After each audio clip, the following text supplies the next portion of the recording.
Mga tol, welcome back sa ating YouTube channel. Ito yung pag-uusapan natin mga tol.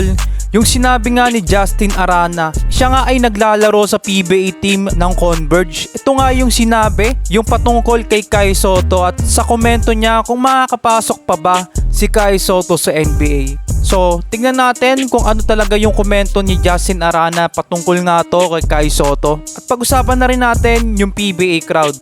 Pero bago yan, kung bago ka pa lang sa aking YouTube channel, please subscribe to my YouTube channel para lagi kang updated sa mga bago nating videos. So nakaraang araw lamang, nagsimula nga ang 49 season ng PBA. Kasabay nito ang mga bagong rules sa PBA tulad na lamang ng 4-point lane.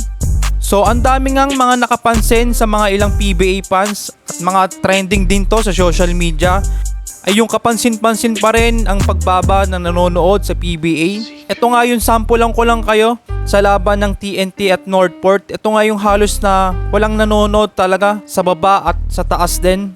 So sa mga late 20s dyan sa nanonood ng PBA, ang TNT nga ay maraming fans yan dati. Kung matatandaan ninyo, isa yan sa mga pinakamaraming fans sa PBA. Kaso nakakadismaya lang talaga mga tol na paunti-unti talagang nawawalan ng fans sa PBA. So kayo mga tol, ano yung isa sa pinakadahilan din kung bakit nawawala ang nanonood sa PBA?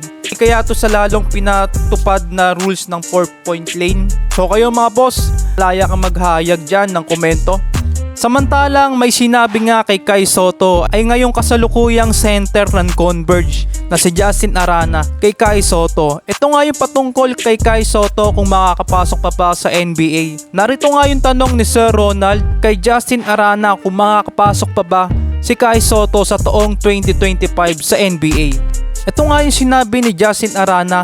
Ano nga sabi mo kay Kai Sotto? Kasi siyempre, nag-aawag si Kai Sotto ngayon mapunta sa NBA. Kaya lang, nasa alpha siya ngayon sa B-League. So sa tingin mo, may chance ba by 2025? Lahat naman siguro yun yun. Lahat naman may chance eh. So yun lang. Nakatipin nila yung kung ano sa kadisiplin. At syempre, yung mind and yung skills natin naman. Kaya pumayag lang sa disiplinahin yung katawan niya talaga. So sa madalit salita mga tol, umaasa pa rin talaga si Justin Arana na makapasok sa NBA si Kai Sotto.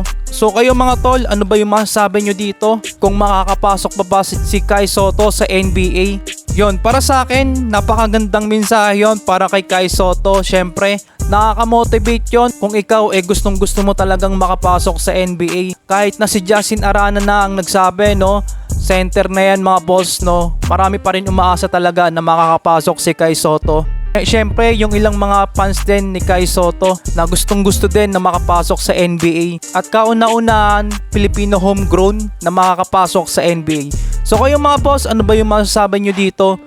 Kung posible pa bang makapasok si Kai Sotto dito sa NBA?